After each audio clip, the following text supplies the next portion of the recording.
I'm Jose. I'm Leeann Lux. And we are Two Most Wanted. Okay, I've started. Have you started? I started. Oh, Jesus. You started a while ago. Hi, honey bunny. Hi. It's been a minute. A whole ass minute. It really has. But honestly, we haven't recorded, 3 weeks? A month? Mm-hmm. Almost a whole month. There's so much to catch up on. I mean, I got new hairs. Look at you with your new hairs. Me too. I chopped like half mine off and it's still this long. Good for you. I darkened added hair. it. I went Did to, you? once again, Frankie and Johnny, Jordan. That's actually a really good pizza place by my house. No, Jordan and Frankie Salon. Frankie and Jordan pizzeria. Salon. It's Frankie and Jordan's. And right? That'd be awesome. Get a haircut and get a pizza. I would love that. You know what? That probably exists in Brooklyn. I'm sure it does. That's probably true. Frankie cut my hair. She dyed it. She kept my natural color as a highlight and then darkened the rest. Oh, that's nice. Very excited about it. I just added hair just because Love it. Because why not? As you should. I'm a horse. Yes. Ride him like a cowboy or whatever the saying is. I don't remember no more. What episode was Men that? suck. Episode 2 or 3? Episode 2, I think. You ride a horse, ride a cowboy, not a horse. Ride him on a horse. Failed. I don't remember now. Comment down below if you remember. I don't. Pop quiz on Two Most Wanted. Right? What cowboy I horse really don't line remember. did Jose say in episode 2 or Dos. 3? Or 4. Figure it out. But yeah, it's been a while. It's Easter. It's Easter Sunday. He has risen. By the time we post She's going back to bed. It will not be Easter Sunday, but yes. I'll be post-Easter. Well, no, it'll be the day after Easter. Oh, okay. Because it's Sunday. Wow, we're really on top of things right now. It's Sunday. This comes out tomorrow? Whenever you put it out, baby. Tuesday. Whenever I want to. Whenever you feel like it, honey. Whenever you get to it, baby. So what? He's risen. I'm going to put it in the podcast when I want to. We're bunnies or something. Yeah. Happy Passover. Oh, that too has passed. That too Over. has passed. I'm a Jew. I do the Passover. And I'm a bunny. Honey bunny. Oh, okay. Our travel update. So I was in Texas, and of all places, not where I expected to have some exciting kink experiences, but that happened. I love unexpected kink experiences. How did that happen, though? So the first one started by me promoting on Twitter that I would be touring Texas for photo shoots and for kink work, and communicating with different producers that I was going to work with. Mm-hmm. And this one producer hit me up who he happens to be a dom himself. And his whole shtick is being like a bondage kidnapper. So Bondage kidnapper. So like Batman? Yes. He could. So he's built like Batman. So shout out to you. He essentially goes to women's houses. These women have hit him up and been like, "Hey, I want you to come over. I'm leaving my doors unlocked." Essentially, like, come over and kidnap me. Kind of. I've seen those kind of like setups. Mm-hmm. I don't know how real they are because it's exactly what you described. Yeah. Like, come over, the door's open, and then you're face down, ass up, and you're just like, that seems like a fire hazard. It just seems a little bit scary, but my jewelry's out. He's doing this. He's going to these women's homes. Not breaking in. Not breaking an entry. It's all with consent. He has them like text him, "Hey, I'm leaving my doors unlocked. Come over at this time." So like there's proof that he is not breaking in. Right. But I still like asked him. I was like, "Can we just like check your privilege for a second? Because you are a large white man that is breaking into people's houses and tying up their wives." and get this is a kink. I said, "Can we acknowledge that as a black man in Texas, you would have been shot by now? And I think that we need to acknowledge that." That you're getting away with this wonderful kink privilege. And he's like, "Yeah, I know." And he is still mildly concerned about getting shot at some point. But yeah, it's crazy. Like, this is a kink that he does. And are these women single? Or Some. what? And he's Some. like, some of them have husbands that are cucks. So it's just, the whole thing is fascinating to me because I don't know someone I know people who do kidnapping fetish. I'm like, I know people who kidnap. I'm like, I know well, people I who know do a guy. kidnappings. Like, Like, you if know, you need the something usual. buried, I know a guy. Just saying. You need a location to hide a body. I know a girl with a shovel. I know know who you people, are. right? In high and low places. But no, I know people who do these types of kinks for performance sake. I don't know someone who's breaking into houses and tying women up. I do. And I'm being kidding, I excited don't. about, like, yes, this is what they're asking me to do, you know? Yeah. And the way that he told me that he does these things, like, it's he was explaining, like, this woman, you know, left all the doors unlocked. He made it seem like he was going to come through the back door. He actually went through the garage. He watched her watch. He was a whole voyeuristic thing. He watched her watching TV in the living room, and then he made it seem like he was going to be upstairs in the bedroom. He told her to go upstairs, and then when she was going up the stairs, he grabbed her from behind. And I was Oh my like, God, this is a whole situation. what? And so, like, a normal person's like, oh my God, that's so crazy, that's so scary. And I'm like, that's so hot. That is so hot. Okay, I'm trying to find the hot factor. It's all in it. consensual. No, yes, So but that's why, to me, it's not Yes, scary. It is yeah. hot. Like, it's like the unexpected in your house. You're like, yes. I don't know. I don't know. wait, I think it's hot. let's revisit that for a second. He's in your house and like, yes. Like, Because you told him to be there. So, I mean, Touché. maybe the kink is that he listens. I don't know. so you like a listener. I Got love it. a listener. Pay attention, everybody. So him being a dom, right? We were talking about, well, we're going to film a custom that we got to film. And if we want to trade, because I'm starting my own kink store on Clips for Sale. And so we're like, oh, let's do some trade content. I was like, yeah, I could use some bondage content. And he's like, do you want to trade like a session? Like, I'll see you, dom, you see me, dom, you know? And I was like, yes, I'm interested, especially because I already knew, like, I referenced him, of course, as a producer. And, you know, people he worked with mentioned, like, he's really good looking. I was like, I don't hate that, you know? And so I was like, yeah, I could totally, you know, use him for content. And also thinking about the dom exchange, I'm like, okay, but like, I'm a switch. I can be a dom and I can be a sub. Can you be a sub? And he's like, not really, but like, I'll try. You know what I mean? He's down to be tied up. He just doesn't have the submissive nature that a sub has, you know? So long story short, we do have this exchange, this dom sub exchange. And I tie him up to his bed that is custom made with hooks on the side. He made his bed. Like he made it. He built his bed. He built his bed. Yes, with hooks on it. Also, that's really hot. Yeah, And that to me is much more of a turn on than like, come kidnap me in my kitchen. No, come build a bed. Come build a bed. He's a big boy, and he built a big boy bed with hooks on the side to put ropes and things through. And so I had tied him to this big, nice 4-post bed. And That he built. I'm like teasing him and like fucking around with him and all this stuff. But it's doing nothing to, like, he's just laying there kind of like I'm just like a little annoying fly that he could, as soon as he gets his hand loose, could swat away. Like, I am doing nothing to this man. You This know is what I when mean? You were doming and he Right. was subbing. Right. And he was more like he does not have a submissive. side to him. No. And so I didn't keep him there for long because it was just sort of comical at this point, you know?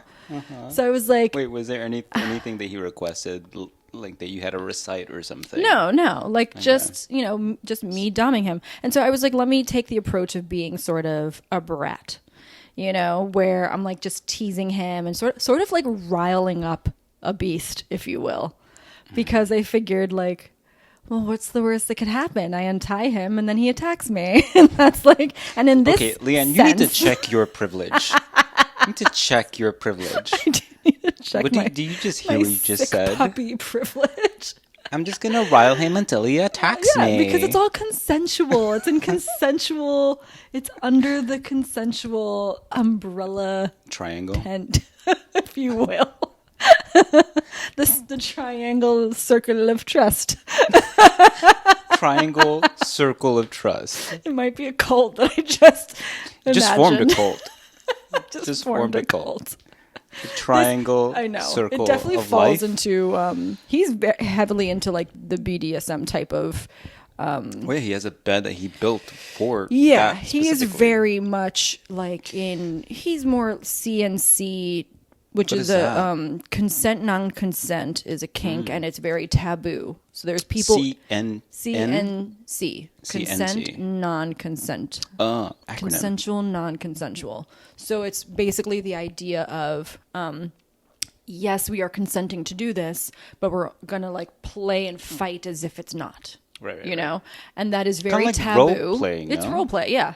It's very taboo. It's taboo even to people in the industry that are like not for it because they feel like it kind of promotes violence in a way.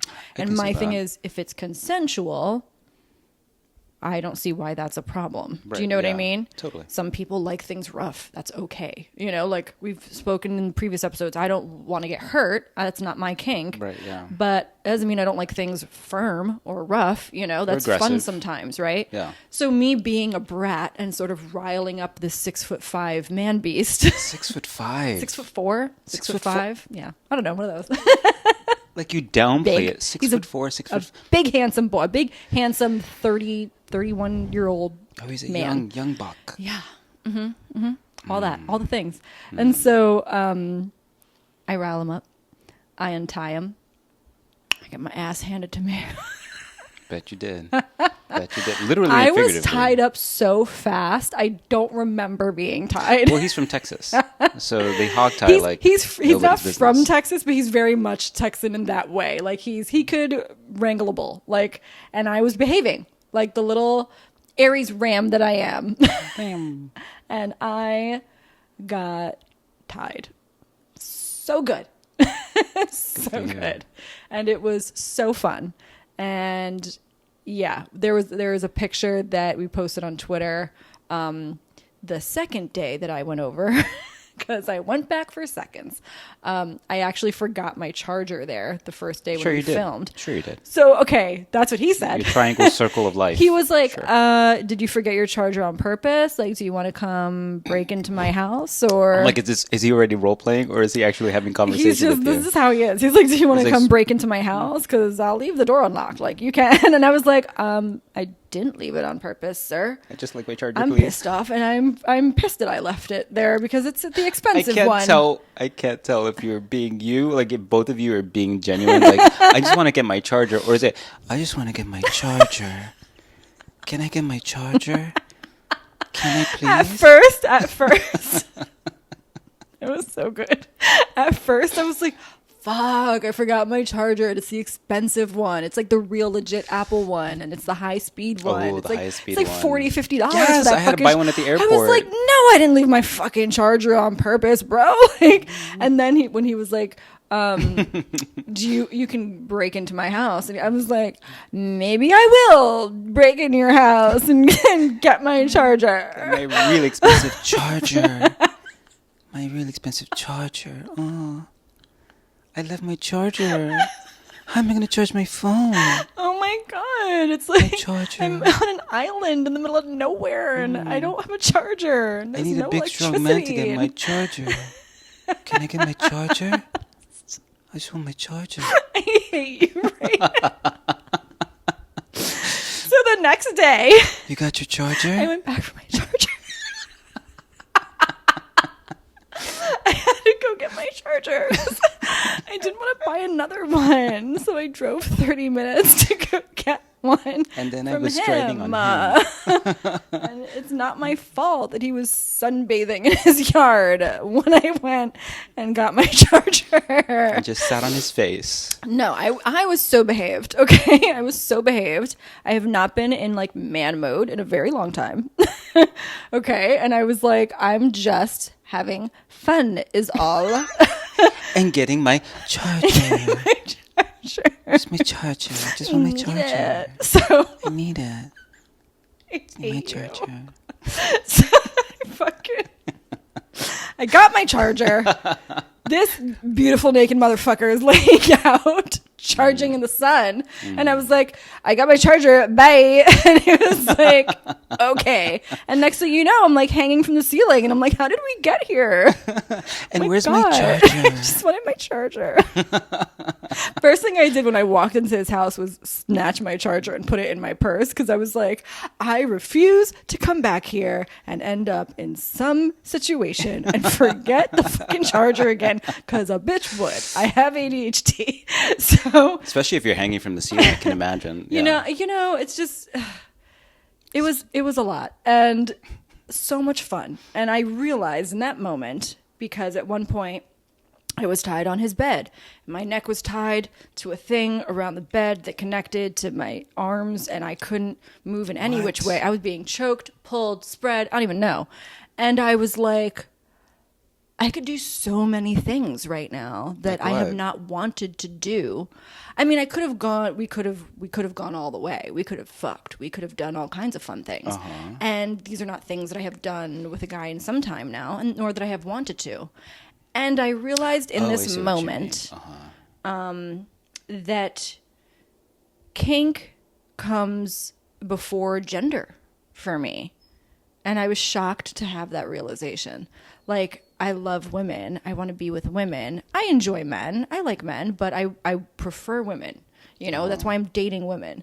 But if kink is in the room, I don't care what gender it comes with. Oh, now I get what you're saying. Like, my preference for women sees no color and sees no gender. So no gender, just kink is in the room. I want kink. Like, that's and my charger. And my charger. Oh, that's fascinating. Yeah, I was really fascinated by that because I was not thinking like, oh, could you hook up with this man? Like, I mean, on some level I was, but I was like just enjoying the kink. Mm-hmm. I was enjoying the breath play. I was enjoying being in bondage. I was enjoying him letting me tie him up. Like being stimulated, right? Yeah, just so stimulated. And I haven't attention. had physical pleasure like that in a while now. And I was like, and we didn't even fuck. You know what I mean? Like, this wasn't even a thing like that. But I was so stimulated in every possible way. The psychological factor of it all, the physical, the just, you know, we talked about bondage being like so cathartic for me, just therapy. This felt like this was my version of a spa day, if you will. This was my kink spa day. Yeah, you was were. Going to his place for 2 days and doing work, making money, doing the things that we love to do to make money, and then just having fun. And it was like being adult kids at play, essentially, you know? And so between these 2 days, I actually had a lunch date with a girl that I swiped right on, which I never do. I never swipe when I tour because I don't want to meet someone in another state and like them, and now we already automatically have a distance problem right off the bat. You said that before. Yeah, I don't swipe in other states. I don't date when I travel. So I was on the apps, and I was like, oh, this girl's talking about how she's into shibari bondage, the Japanese style of bondage. And I'm like, the oh, Japanese that's so knot intricate. thing? Yeah. And to be a normal person that just is into that lifestyle, that's different to me. I only know people in the lifestyle who work in it.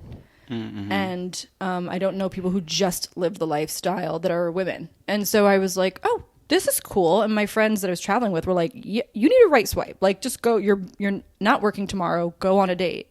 And I was like, oh, I never do that. I don't know. And then they're like, Rebecca and Anastasia, they're like, do it for the pod. Like, do it for the podcast. I was like, you're right. I need to date for the podcast.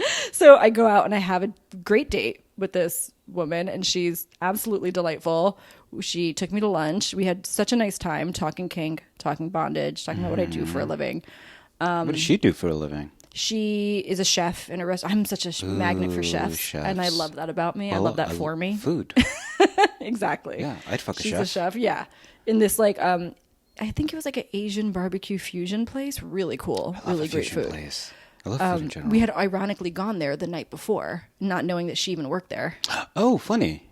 Right? Huh. Austin is so small. And so it was just fun to, like, meet her and just, like, jive on these interesting topics. Yeah. So I enjoyed that immensely, and we're cool now. We keep in touch or whatever. But yeah, that evening I was back at, you know, Jay Bond House. That's what I'm going to call him. And having fun, just fun. and just being like, holy shit, like this was just a 2-day stint in my, like, I don't know, 10, 12-day Austin trip. And I just had, I let loose for once. I only work when I work. Do you know what I mean? Yeah. I just travel and work the entire time. This was so cool. And what an epiphany to realize that I just am interested in the kinks. It's like, I don't care if it's a man or a woman that I'm having that playtime with. I still do have similar kind of, it's kind of like, I guess, a light version to that, because there's no kinks associated with this, but I do understand what you mean. So this kind of goes back all the way to when we would be at Henrietta Hudson's. And I think maybe I've said this before, I don't remember, but I like going to lesbian bars because it just felt like I wasn't being judged opposed to going to a gay bar. And sorry, I took a little sippy sip. And I felt comfortable, and other women would approach me, but they were more, I forget what the butch, right? Would approach me and hit on me, and I'd let them, because it was, I like there's something about their energy that really, I don't know, didn't turn me on, but it or maybe it did. I don't know. Yeah. It made me feel a certain way that I was like, I am mad at this. They were presenting just masculine energy that was enjoyable. And it was really great. And at some point, I'm like, what does this mean? Like, I almost like, am I... Right. Do I like women? Do I like... And then ultimately it came down to, like, I just love that masculine energy. Yeah. And we all can have that.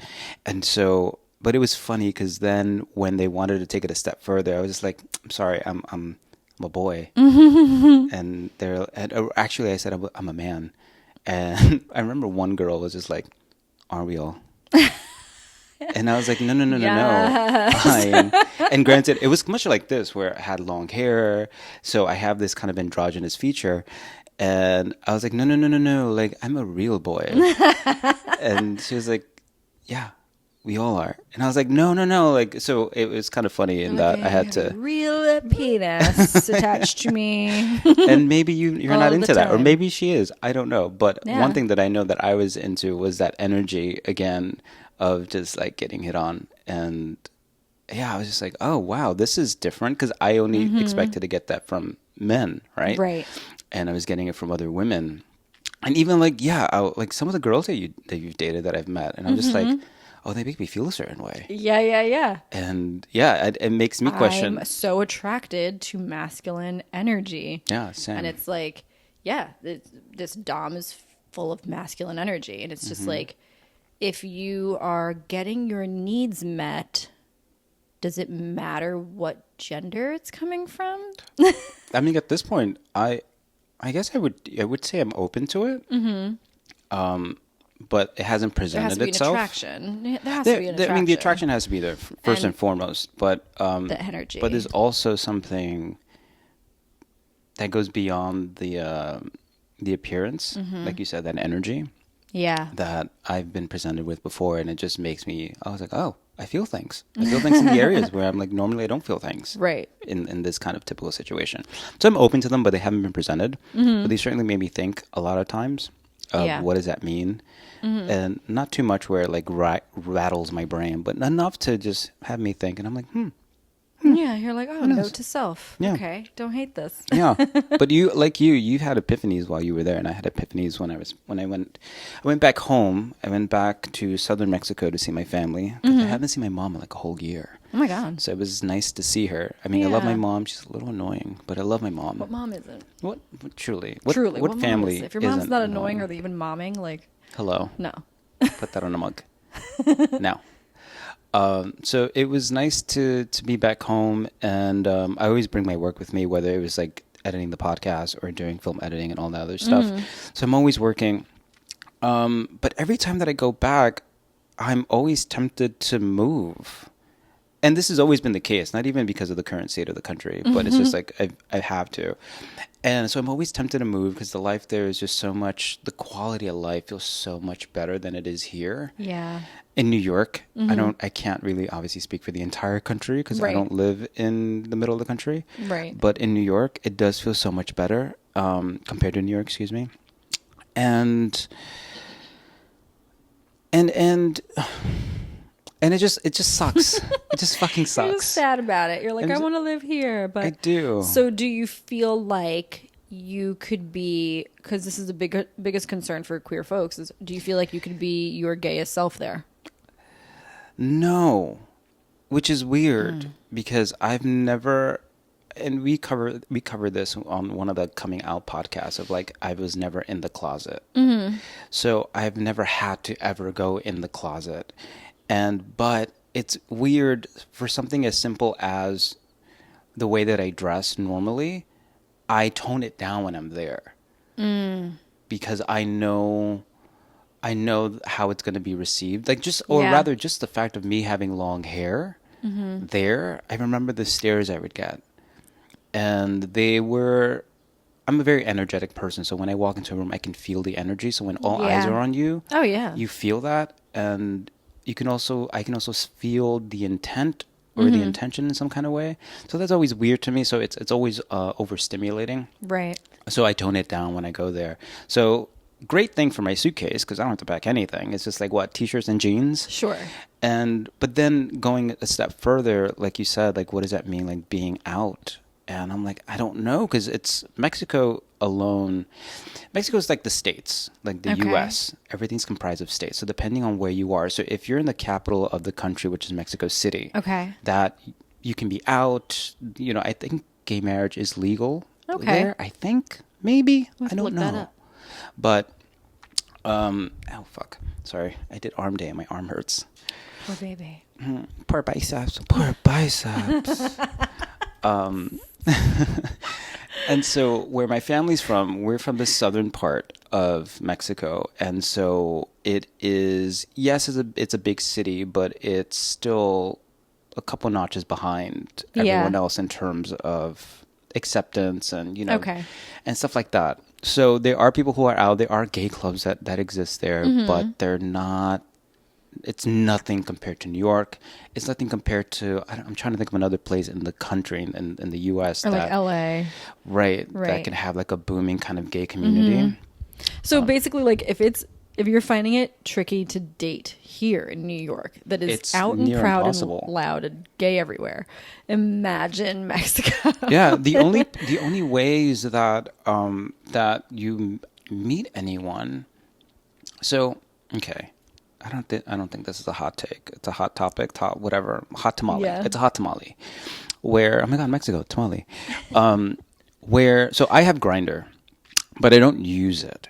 I actually entertain myself with Grindr in the sense that I turn it on at work and I'm just like, so what married man is on Grindr right now? And I low key want to be on Grindr. You should be on Grindr. I want to be on Grindr because I just want to see, like, I feel like the gay men are just way more entertaining than everyone else on the planet. There's in my something. opinion. There's and so something. I want to be in the mix, but I feel like they would hate that, so I won't do it. They'll get over it. They're men. They have privilege. Who cares? Who fucking cares? Go on Grindr. Grind away, girl.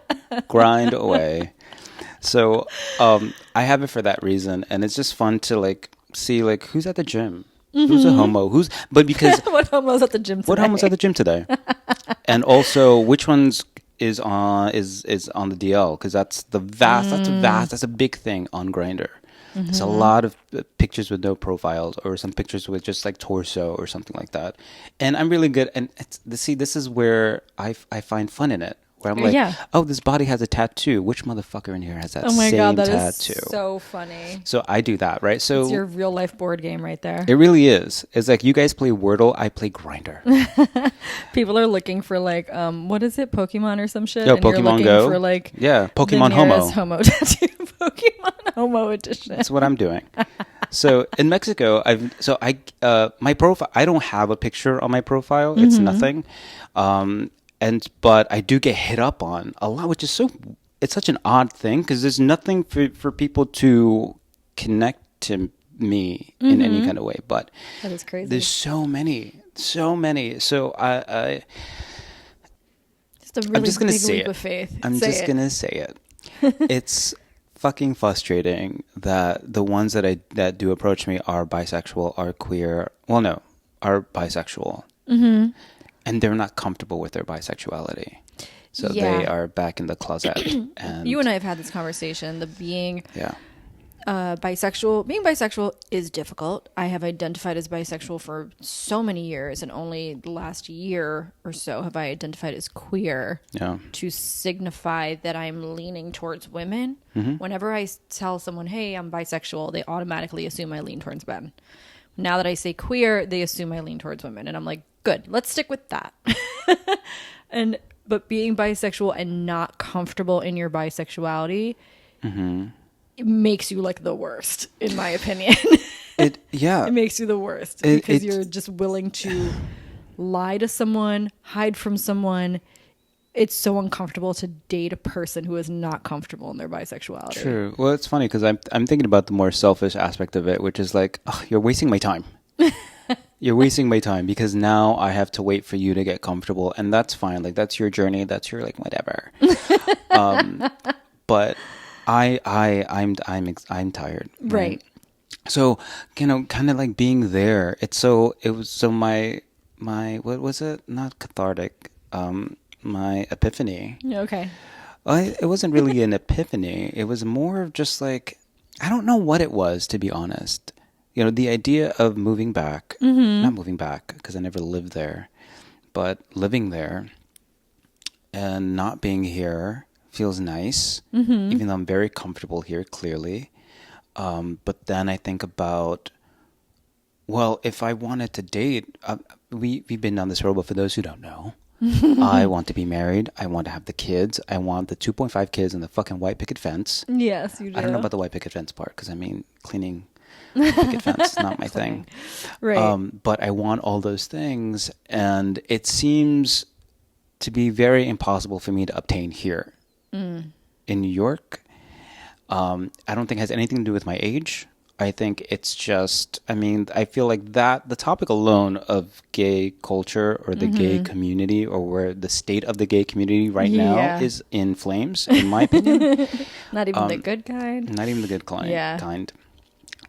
So wanting that here and it feeling not impossible, but let's just say it's dwindling down as time goes by. I'm like, fuck, well, even there it's going to be, that's going to be impossible because it's so old school. It's a very religious country in that they are Catholics. So even though gay marriage is, from my understanding, accepted to a degree, me having the life that I've always dreamt of, which is kind of a normal life when you think about a totally normal life, isn't really attainable for someone like me. Yeah, that's It's upsetting. barely obtainable here, Right. much less That's there. upsetting. I wouldn't say it's certainly not impossible, but it's the kind of thing that maybe you don't want to take that leap of faith unless you did in fact meet someone there 100%. and it was worth moving for. Right, and making that sacrifice. There's something really exhausting. This is something that's been in the back of my head since forever, whether it's been personal in terms of being gay and, again, carving a life that I want for myself, or a career that I want for myself in terms of acting, where I have to carve my own fucking trail. Yeah. And that shit is exhausting. Yeah. There's a part of me that I just don't want to. Yeah. I know I have to, but I don't want to. It seems like so many routes and journeys that people choose have like a blueprint. Yes. And the queer life does not seem to have a blueprint, and neither does the creator or artist life. No. But to me, in my opinion, that's what makes these types of people. I think you were going to say life worth living. I was like, I'm about to punch you in the face. No, that makes life harder. Yeah. But it makes these people so much more desirable, in my opinion, because Which we people? have to be our type of people, Oh, queer I people see. and creative people who have to carve out their own path because we are not given a blueprint.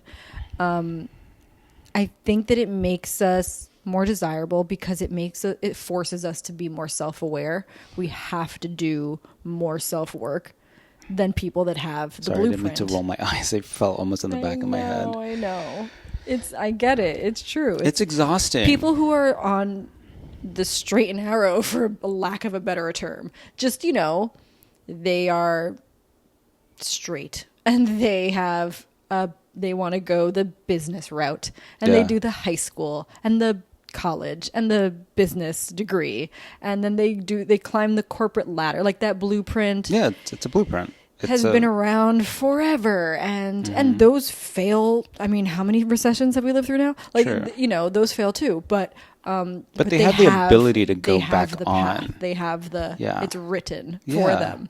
We have to figure it all out ourselves. Yeah. I think that makes us more resilient. I think it makes a lot of us, more intelligent. I think it gives us way more trauma, which makes us funnier, and more creative because of the true. trauma and the funny. So it's like, we are my favorite fucked up people, but yeah, I think we have a harder fucking life. It's so annoying. I know. I know. I've reached a place where and I'm teetering on this kind of bitter mindset of like, don't be bitter. Don't be a bitter Betty. But at the same time, I can't help but be bitter, because where am I taking out this anger? Like, I'm not hitting Right. anybody in the face. Right. I want to. Oh my God, I want to. I want to hit the people in the face so much. And I know I shouldn't. It's not right. But it feels like... So my epiphany felt more like... so stupid. It felt like the walls were closing in. Mm-hmm. I was like, okay, so it almost feels like... It feels less and less obtainable. And that made me sad. Yeah. That would make me sad too. Yeah. And I get what you're saying. I've felt that feeling of what I want feeling less attainable. I do think that it's a stuck feeling. Yeah. And I think that stuck feeling does pass. Yeah, like a You're fucking in it kidney right stone, now. for sure. It's painful. It's growing pains. You're in it right now. Yeah. So it's hard to like see that side of it, but I don't think that you're going to stay in this sadness, in this stuck feeling. This is the thing, and I agree with you. Oh my God, your socks say everything is fine. It's not fine, socks. And they have It's pictures of not dumpster fine. fires. It's not fine. Dumpster fires. Like, everything is fine. That's- You're meant to see that right now. Word. And it's actually... Okay, so for those who aren't seeing this right now, Leeann has socks. There are these pink socks, and it says everything is fine, but then there are little garbage fires, like dumpster fires, etched, and the little dumpsters have smiley faces, and they're etched all over her socks, and I just caught them as I was staring at her feet. And it just said everything was fine. And I thought her socks literally resemble what I feel. So because they're so colorful, right? Yeah. The little cartoon dumpster fire has a fires. smile on his face as it's burning. Like, Yeah. that's literally me. Yeah. I am a cute little dumpster fire. And you are burning. And I'm telling myself everything is sad fine. little flame. Yeah, a sad little flame. A sad little flaming homo. You are a sad little flaming A little low. Pokemon homo. And And someone's gonna find you, Pikachu. please, 'cause I'm tired of looking. But yes, I that's the part that kind of, I think, makes me bitter in the inside. I don't expel this bitterness towards anybody. Like, I don't pull out a Karen and like be disrespectful to people. But, Sure. and that's what makes me a little more bitter, is that I know this is just a passing moment. Yeah. It's one thing where it's just, you feel like this is the end all be all, this is my life. Yeah. I don't feel that. I know that this is only temporary. Right. It's just, I'm mad that I'm in this temporary space right now, because I know I shouldn't. I know I'm gorgeous. I know I'm talented. I know I am all of the Amen. things. Amen. And yet I'm here waiting on the queue line. Right. like, no, not for me. No. Nay. So I'm like, I didn't do all this work to then wait. Yeah. And so, Like, what am I waiting for? I did all this work so I wouldn't have to be idle. Right. And I know that's my ego talking. I know 100% that is my ego. I let her out from time to time because she needs to go outside and take a walk. Yeah. Because not everything is fine. And she will let me know that not she wants to everything come is out and fine. Scream. Yeah. As she And should. so I know it's my ego talking that way. But it is, so when I went, I had all the fun, saw my family and saw what I don't have, which was very nice. And also, I was going back because a nephew is being christened. Okay. So it was that. So of course, people with kids, people with families. Granted, their marriages are fucked. Some of them, not all of them, but they're fucked. But you're like, see, it's like people having new life, and you're like, I'm stuck. I'm here. Yeah. I'm here. I've been here, and I've been doing all the things. I've been doing all the work. I've grown. I've evolved, and yet here still we are. And then I come back home and I see the current state of how dating is, and I'm just like, fuck. Yeah. Me. Nothing will fuck you up more than coming back from a trip, activating your dating apps, and being like, ugh. Literally, I audibly every time. The plane landed. Certain people clapped, which I thought was that, and then I was like, ugh. And not because we landed safely. It was I'm here again. Yeah. So there's no. I was gonna say it's bittersweet. The sweet thing is, I'm alive and I have an amazing life, which Absolutely, I do, and you I'm do. completely, utterly blessed, and I count those blessings every single day. I truly do. You do. You're still allowed to be fed up and upset because because you're still allowed to always want more for yourself. Always. Hello. Period, as the children say. Period. You know what? We should end this right there because I think the next episode we're gonna do, which we should roll right into, is gonna carry on from this. So get ready for me to be more bitter. Thank you. So how do we end this again? Goodbye. Thank you for watching. We put out new episodes every Tuesday on Spotify, and new visual episode every Friday right here on YouTube. And please like, comment, and subscribe. Until then, goodbye.